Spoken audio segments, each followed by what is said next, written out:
What's up, everybody? It's the best guy ever, back for day 8 of MIAMAFV. Let's get into it.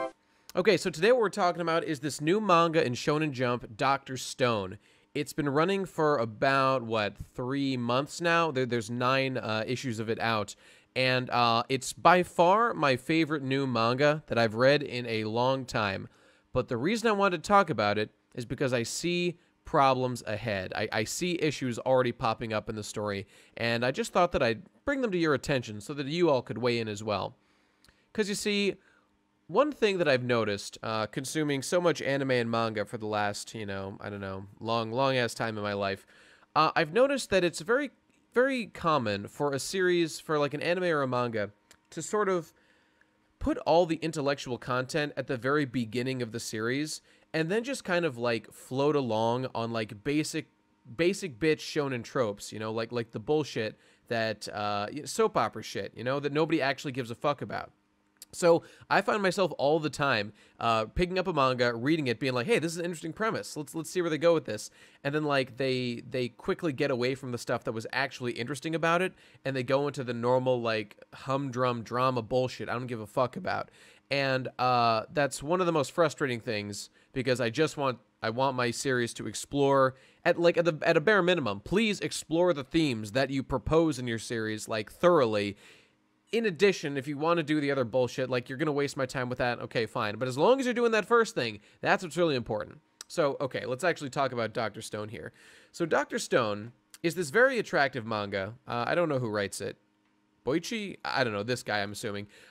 It's very, very good looking. So the premise is that it's a normal, Japanese high school situation at the beginning. Our dude here is about to confess to this girl he likes, and all of a sudden, there's a massive global calamity that turns all the humans and some of the animals, like some birds, I don't know, let's just say all of humanity, got turned into stone. Like, it seems like they kind of got, like, covered in a layer of stone that didn't instantly kill them, but like every person in the world got, petrified basically.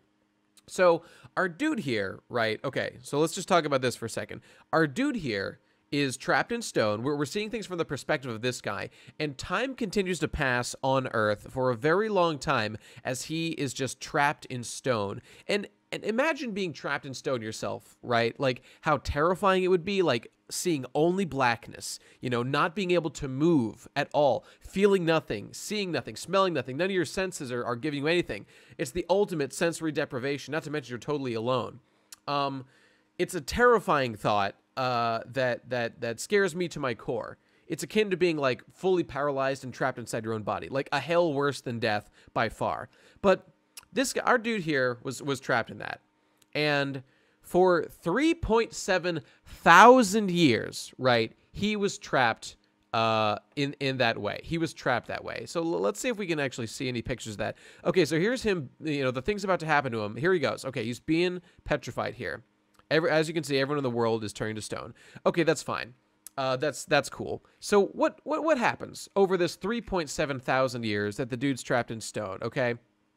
So as you can see here, it's like this big willpower thing is going on here, right? So he spends all this time, these hundreds, thousands of years. Okay, we can skip past this. Just his consciousness continually is like trying to fade, and he's fighting against that to stay conscious and stay alive. And if he gives up, like he'll fucking die. So for 3.7 thousand years, our dude here is willing himself to stay alive specifically because, and this is the thing, it's because he wants to confess to this girl. I mean, I want to see if I can find the shot of him.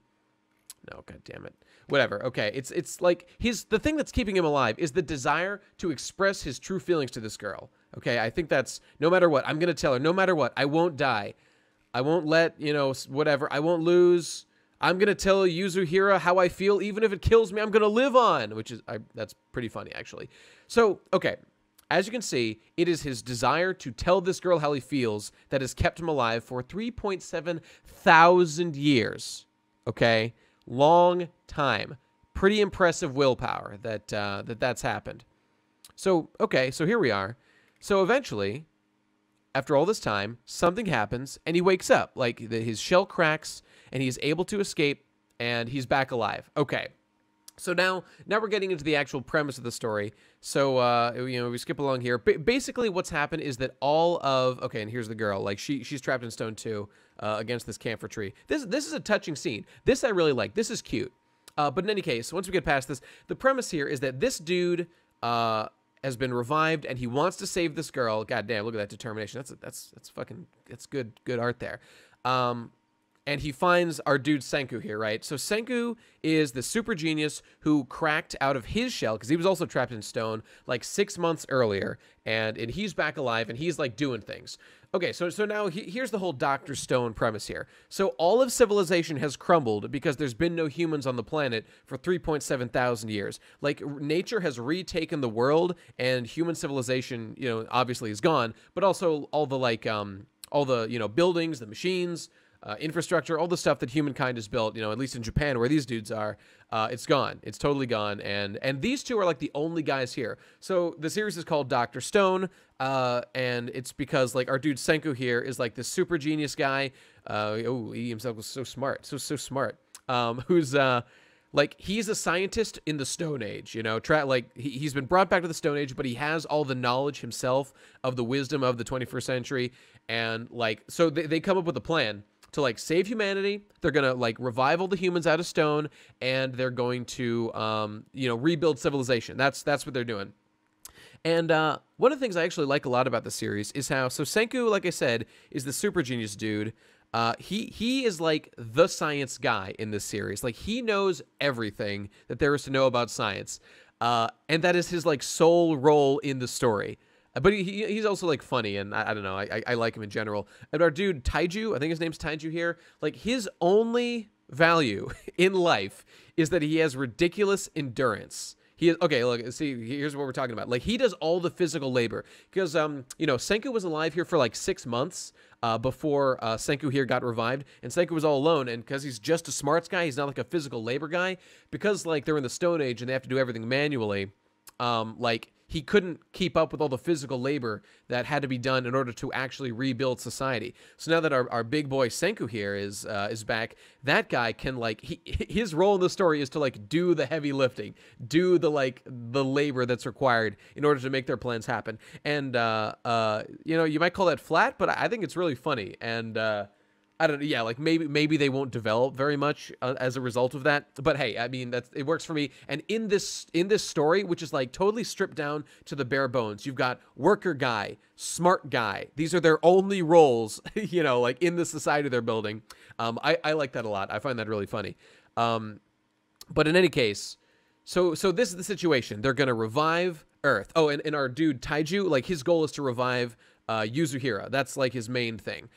Okay, so this is like chapter 2. Okay, this is the end of chapter 1. So let's skip over now to chapter 2, okay? So here in chapter 2, what we see is that Senku here, as the smart boy, has been cooking up reasons as to why these guys may have cracked out of stone so suddenly after, 3.7 thousand years, which is very understandable. And see, that's one of the really great things about this series. And Senku as a character, he's super logical, and all the events that happen here are logical. Because remember, people, like Mr. B-Tunk says, as I quoted in my Gurren Lagann video, like science fiction, when logic and reason is applied to it, like we can use that information to, God, what the fuck was it? Like we can learn from science fiction when logic and reason are consistent and the same as real life. We can learn lessons from it, right? So that's why I like that stuff. But and Senku is very much consistent with that, and this whole series of Dr. Stone is very much in keeping with that. So one of the great things that's happening here is that Senku here came up with this theory that it's nitric acid. I mean, it doesn't really matter. It's some substance, but like it's clearly thematically themed to be similar to like other stuff that people use in real life to carve stone. So I like that. But more importantly, Senku has discovered the thing that allowed them to eventually crack out of their stone. In this case, it's nitric acid that came from like bat droppings. And so he has been testing, let's see if we can find that page. Yeah, okay, here's the nitric acid. He's been testing ways to revive, animals. So he's been trying it on these birds. So him and Senku were like more or less random that they were revived. But not random. Like there was a measurable source as to why. But like they were naturally, revived from stone, whereas nobody else has been so far. So the bird here, he's trying to revive it. He's been testing all these combinations of nitric acid with various things, because just the nitric acid from the bat droppings in that cave, that alone doesn't do the job. Something else is required. This is like my favorite page in the whole thing. Well, it's a second favorite, and you'll see my favorite pretty soon.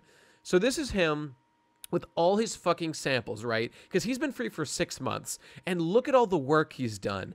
He's got all his samples, he's got all of them measured. Like, this is a real scientist. This isn't just a shitty meme science guy who just, oh, I'm a hacker man, and just, like, comes up with a solution. This guy's been busting his ass to actually do scientific procedures to find the way to revive humankind. Because that's his plan. He's going to use this solution out of nitric acid that he theorizes has saved them to revive humankind. And he's been working his fucking ass off every day to try to do it, because that's his dream. He cares about humanity. And look at this guy. Like, it's all fantasy right now. They're gonna revive him. How do I do it? Okay.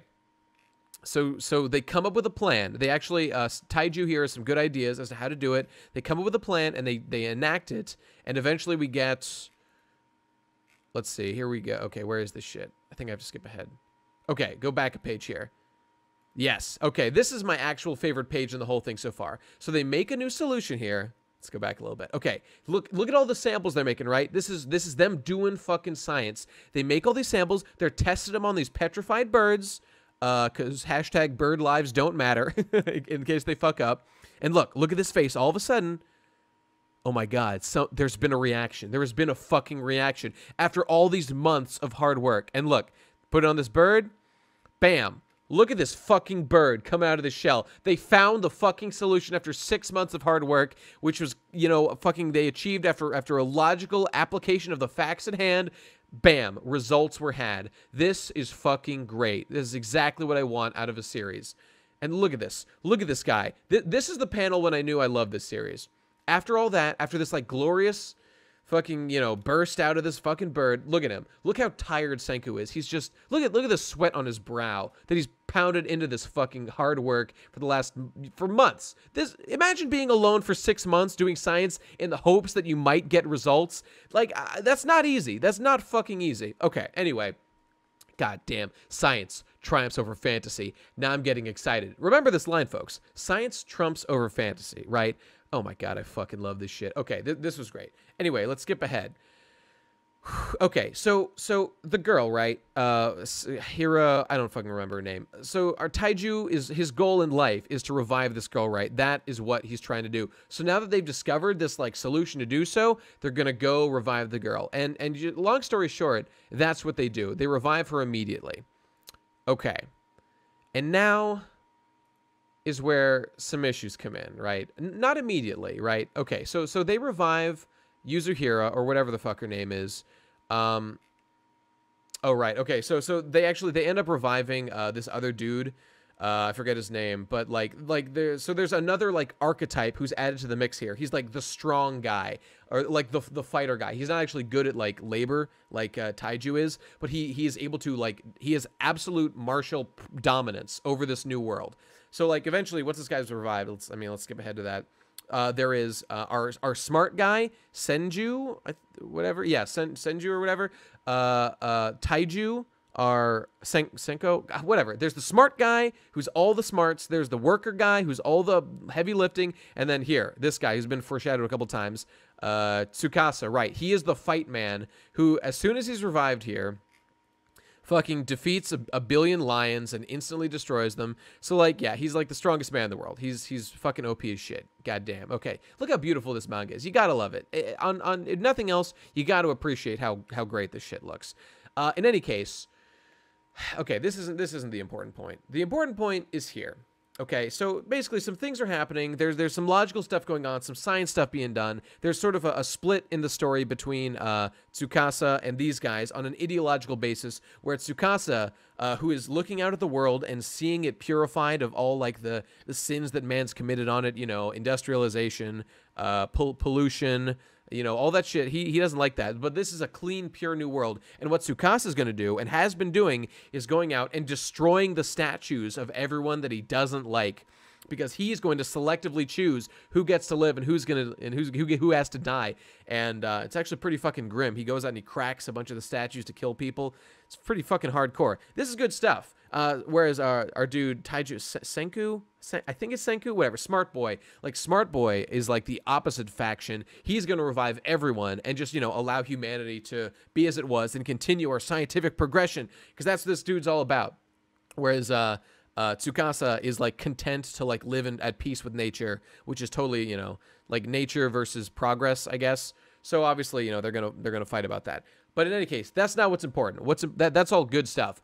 What is important about this is that later on, right around here, when we get to chapter 8, some disturbing things happen. Okay, some disturbing things happen in the series, and some shonen tropey shit happens. Okay, so here we go. So there's a hot spring scene, of course, which is fine. But what we got here is the girl's been revived now, and she's the main squeeze of our dude here.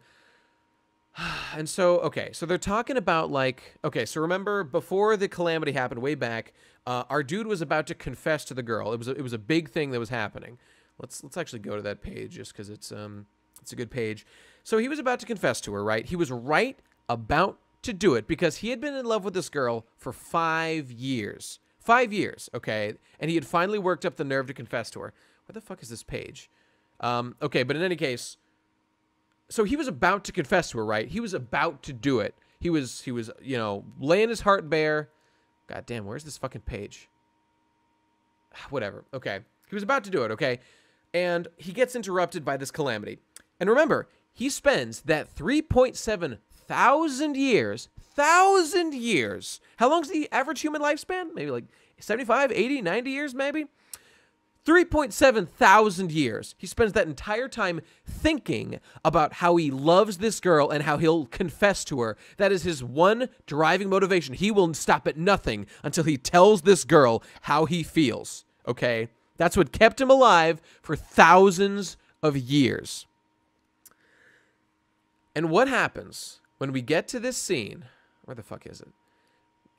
So she's back, baby. She's alive. And she's now asking, hey, Taiju, what was it you were gonna say to me, you know, before all that shit happened? What was it you were gonna say to me, Taiju? What were you gonna say?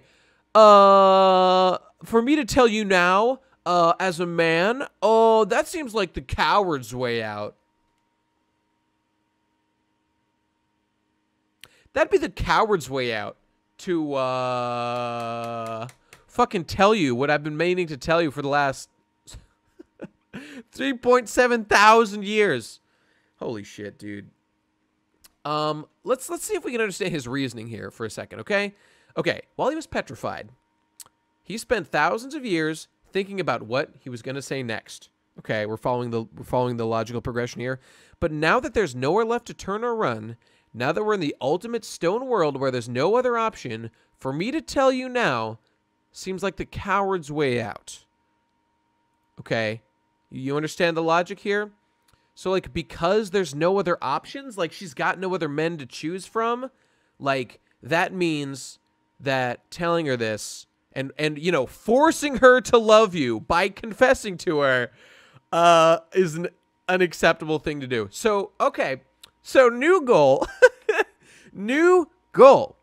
What we're going to do is, once we have saved all of humanity, once we've saved all of humanity, then please, young lady, please listen to the totally ambiguous thing that I was going to tell you. Because she even said back then, like, oh, this feels like a love confession. Blush. She fucking knew. I'll tell you what I was going to say way back then. I'll tell you what I was going to say once we get to the end of this fucking manga. That's what we're going to do. And she's like, yes, I will listen. I will listen to what you have to say, no matter what it takes after we save the fucking world. Fuck you, man. Fuck this. No, this is fucking bullshit. So this stupid... Okay, so you see what's happening here, right? You understand what they're doing here. Okay, so the girl's back, and rather than allow our dude to confess to her and let them have like actual romantic progression here, they are going to put the pause button Gonna hit pause and wait for, God, how many years as we as an audience are we gonna have to wait until we get some progression on this romance storyline? Like, that's this dude's entire character. He is a strong boy, and he, you know, loves this girl. Those are his only two traits, and he's dumb, I guess.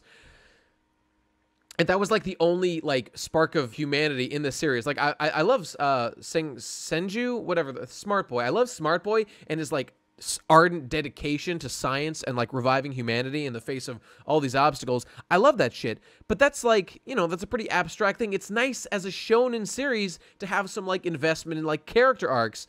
And, like, this is just put not even the pause, the stop button. We have stopped movement completely. There's no picking this back up. You're gonna have to edit in a new segment once you press play again. God, no.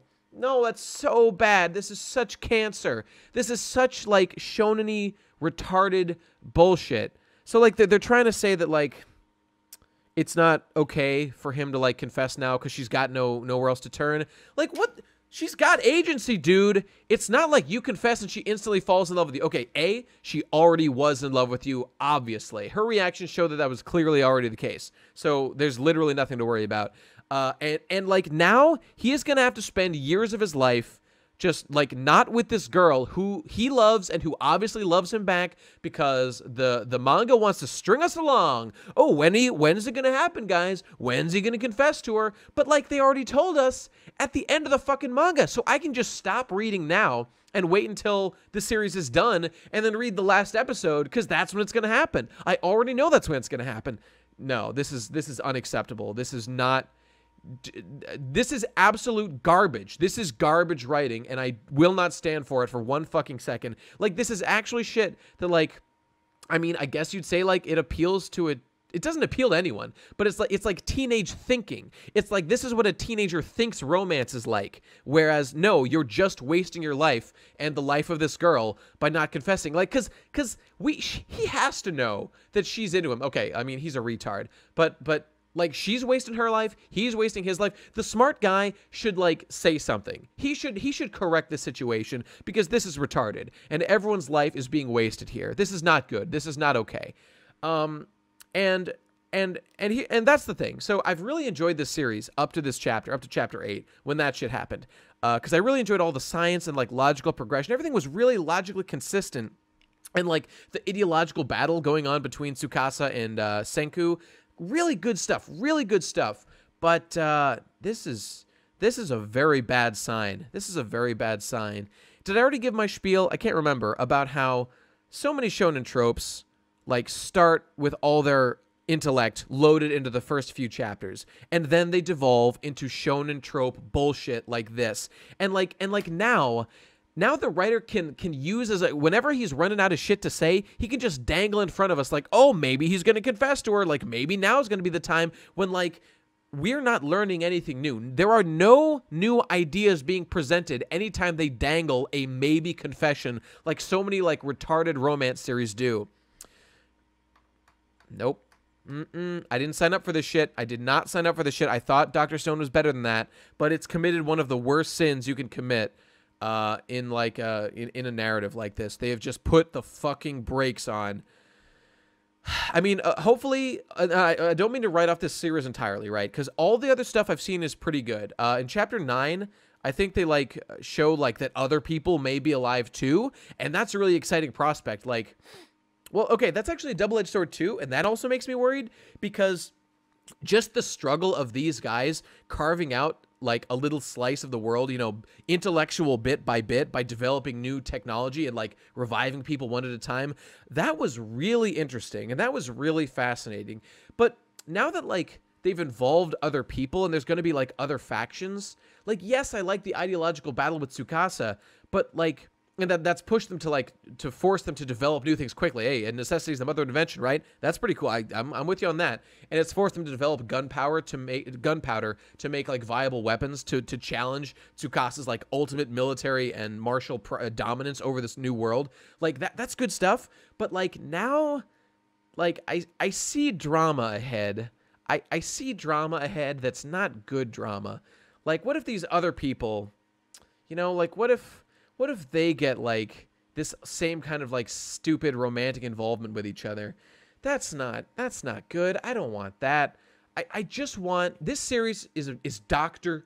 Motherfucking Stone. Dr. Motherfucking Stone. It's about our little group of dudes here. It's about these people here, these fucking people fucking reviving science bit by bit, reviving the world, because Senku has a fucking dream to get to space and like colonize other worlds, and that's my dream. That's what I want too. I'm able to live vicariously through this character who's just such a fucking... He has the abilities that I wish I had. He's the Elon Musk of this shit, and please don't impede that journey. Let him continue his journey. That was the good shit. And like I said before, like the realistic depiction of the fucking grueling work it takes, the trial and error to actually make scientific advancement, that was great. That was really, really good. I'm telling you, Dr. Stone, please don't forget where you came from. Don't be like so many other series and just like abandon the intellectual content that you used at the start of your series. Don't shy away from that. Stick with it, because that's what makes you a good, interesting series. Keep doing science, keep making innovations, keep, showing perspective on like how new science will allow humanity to progress at like unbelievable rapidity. It's at such high speeds. And just keep doing that stuff and get to space and go beyond. Let this dude live his dreams. Don't devolve into retarded shonen bullshit tropes and romance cliches that we've all seen 1,000 times and are just bad writing. Please, don't do that to yourself, and don't do that to us, the audience. You're a good series, Dr. Stone. Stay that way. Okay, so there you go. Believe it or not, that's a recommendation to read Dr. Stone, because I know... so many series get worse as they go on and just get lazy and boring. There are so few that manage to stay consistently interesting. But Dr. Stone could be one of them. Honestly, the biggest worry is just the mere fact that it's in Shonen Jump, and not a lot of series in Shonen Jump stay interesting for very long. Yeah, so that worries me a little bit. But hey, we'll see if that stays true. Read Dr. Stone, everybody. I like it a lot. I hope it stays good. I hope it doesn't devolve into shit, and we will see. Stick around. We'll find out. You and me together, brother. Thanks for watching. This has been day 8, I believe, of MIAMAFV. We'll be back tomorrow with more shit. See you then, baby. Love you.